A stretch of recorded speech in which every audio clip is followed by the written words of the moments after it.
Kembali di Kompas Siang, Saudara, seorang anggota TNI dan Polri meninggal dunia ditembak kelompok bersenjata saat menjaga sholat tarawih di Kabupaten Puncak Jaya, Papua Tengah, Sabtu lalu. Gugur saat bertugas, jenazah Sersan II Rizwar Ramli hari ini dimakamkan secara militer di Sorong.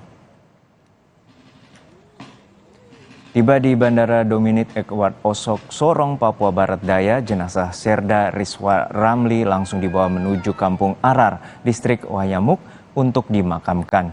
Pemakaman berlangsung dengan upacara militer yang dipimpin langsung oleh Komandan Kodim 1802 Sorong. Isak tangis keluarga terus mengiringi jenazah Serda Rizwar sejak tiba hingga dikebumikan.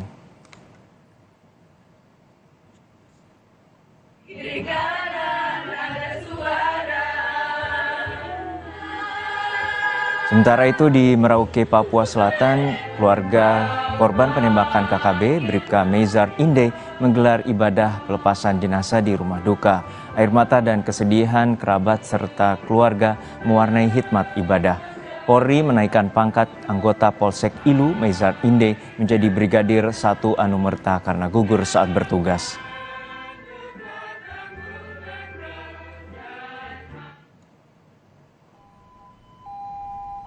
Sebelumnya, 3 personel TNI Polri menjadi korban penembakan KKB saat melakukan pengamanan sholat tarawih di Masjid Al-Amanillah di distrik Ilu, Kabupaten Puncak Jaya, Papua Tengah pada Sabtu malam. Akibat penyerangan, anggota Polsek Ilu Brigadir 2 Meizar Inde dan anggota Koramil Ilu Sersan II Rizwar Ramli meninggal dunia. Sementara itu, Brigadir Muhammad Arif Hidayat juga tertembak di bagian paha dan kini tengah dirawat intensif. Serangan ini disebut polisi sebagai tindak kriminal murni dan tidak menyasar atau berkaitan dengan agama tertentu.